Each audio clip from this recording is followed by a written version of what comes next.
Lehenkoan esaten hona gaztetxean, dirukin ez da konpontzen.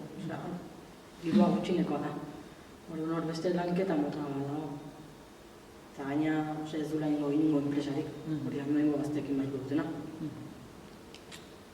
Orduan, harita magika. Ez da? Ez da.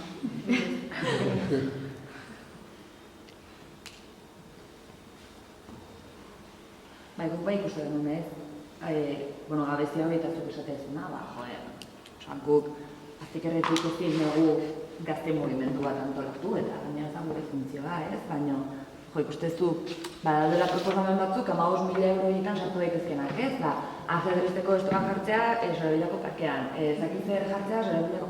Eta badaude gauza batzuk oso zehatzak eta egingarriak dianak eta bideratu ezakeguna, baina gero daude beste proposamen multzo handi bat oso abstraktuak dianak ez, eta izan diala majoria edo gehiengo bat prozesu hontan, gazteen arteko harreman falta, kuadrilen arteko harreman falta, adinena, ez, gero espazioan ere oso berezita zaudetela edo, ez, batzuk beran poteatzen dute, besteak beran poteatzen dute, ikastolanik ez dutenak eta institutoan eta ezakitzer eta bakitzer ez, eta hori edanak eta horiek ez daude proposamen zehatz bezala jasota, baina hori dana ere tarte bat eskaini behar zaio hitzeiteko, ez? Edo ikusteko honi nola heldu edo nondik heldu.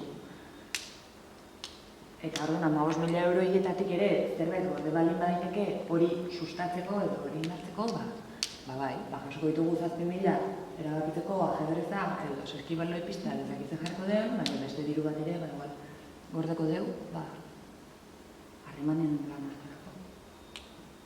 Ez ni personalki igual gaztetxean, ez? Baina komodo sentitzen ez denako gaztetxean. Baita ere ikusten dut gaztetxean ez bada lekua denontzako ere bai, igual bilatu behar dela beste espazioa, eta beste aldiz esan zan kaleko espazioa falta motatzen dela kale presentzi hori, uste kalean izan beharko litzuela. Era berene bai guztatuko litzedak gaztetxean izatea eta gaztetxea baita ere referente bihurtzea, ez ja. Hori ja pixka personala da, ez? Baina biak izan nahi dut. Bai.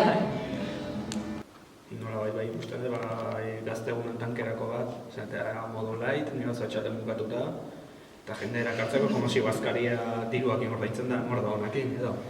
Jende erakartzeko bakarrik, ze... Ja, bazkari bakatiz jartzen ez bat etortzen jendea porkesi. Jubilatu dut. Jubilatu. 5.000 jarri, oien gainen.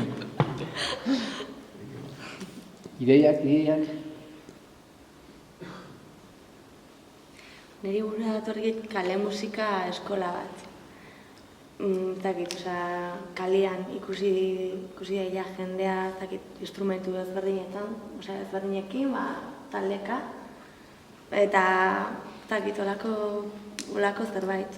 Zerbait dinamikoa, desberdina, kalean izan daia eta igual poliki-poliki lortu daiteke zerbait.